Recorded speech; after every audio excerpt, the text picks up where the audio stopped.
Microservice architecture introduces inherent latency and failure risks. A single failing dependency can trigger a catastrophic cascading failure across your entire system, consuming thread pools and exhausting resources unnecessarily. To prevent this systemic collapse, we implement the CircuitBreaker pattern. This pattern isolates failures, ensuring that calls to a failing external service fail fast locally, rather than waiting for timeouts that tie up critical resources. We are not just handling exceptions, we are actively preventing resource exhaustion. Specifically, we will configure Resilience4j to monitor failure rates and automatically reroute traffic away from unhealthy services, maintaining system stability even under extreme load conditions. This immediate fail-fast mechanism is essential for maintaining service-level agreements in high-throughput environments. Implementing Resilience4j starts with dependency management. For a Spring Boot application using Maven, include the Resilience4j-Spring Boot 3 dependency. This automatically registers necessary configuration beans and integrates with Spring AOP for annotation processing. If you are using Gradle, ensure the implementation line specifies io.github.resilience4j-resilience4j-Spring Boot 3. Crucially, we must also include the Resilience4j-Micrometer dependency. This integration is non-negotiable for production systems, enabling real-time monitoring of breaker states and metrics like slow call rate and failure rate. Without this, operational visibility into the breaker's behavior is severely limited. Verify that your application properties file is ready to accept custom configuration namespaces under resilience4j.circuitbreaker.instances. Effective circuit breaking relies on precise configuration. Define the failure rate threshold percentage, typically set between 50 and 70%. If the measured failure rate exceeds this threshold within the defined sliding window, the breaker transitions to open. The sliding window size determines how many recent calls are analyzed. For high-volume services, use a large window, perhaps 100 calls, to ensure statistical relevance. For lower volume, a smaller window is necessary to react quickly. The minimum number of calls setting prevents premature opening during initial startup or low traffic periods. Set this value conservatively. For example, 10 calls must occur before the failure rate calculation even begins.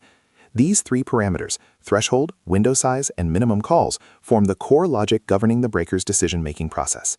When the failure rate threshold is breached, the circuit transitions immediately from closed to open.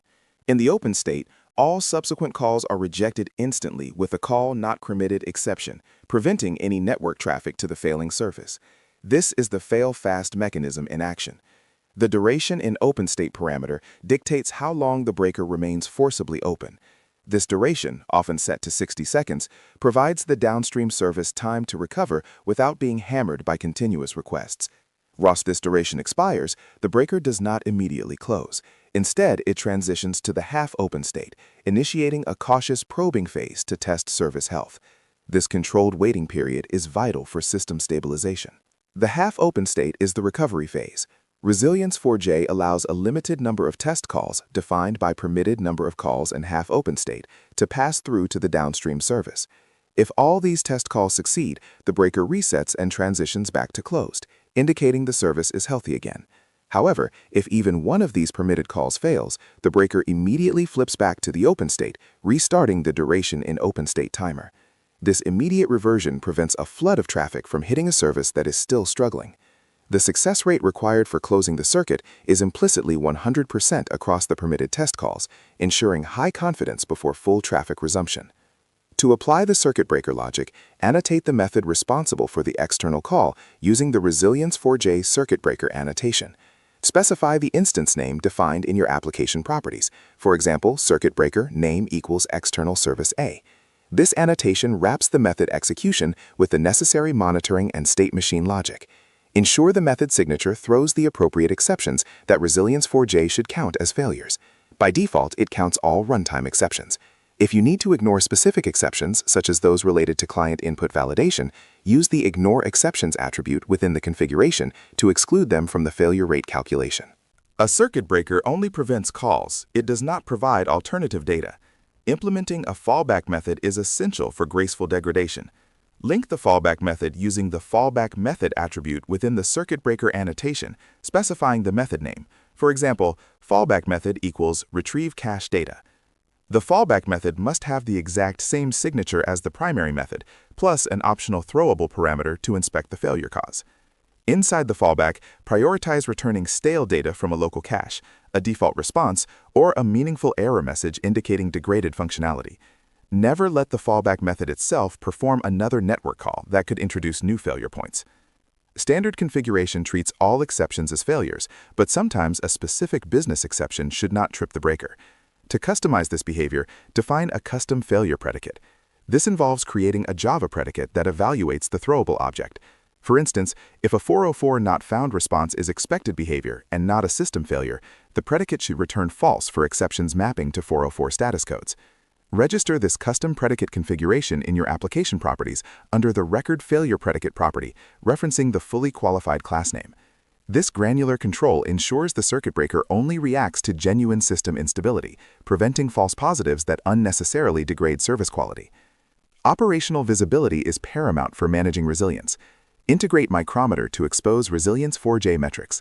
Key metrics to monitor include Resilience4j circuit breaker state, which reports the current state, closed, open, half open as an integer value. Also track Resilience4j circuit breaker calls, categorized by outcome: successful, failed, not permitted, and slow. Configure Prometheus to scrape the micrometer endpoint, typically /actuator/Prometheus. Set up Grafana dashboards to visualize the failure rate threshold against the actual measured failure rate. Alerting should be configured immediately when the state transitions to open, indicating a critical dependency failure requiring immediate system analyst intervention. Before deploying, rigorously test the state transitions.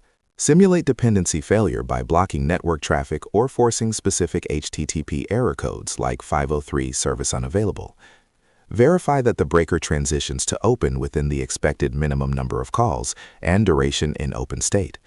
Test the half-open transition by allowing exactly the permitted number of calls in half-open state to succeed, ensuring the breaker correctly returns to closed. Finally, confirm that the fallback mechanism executes correctly and returns the expected degraded response without introducing latency.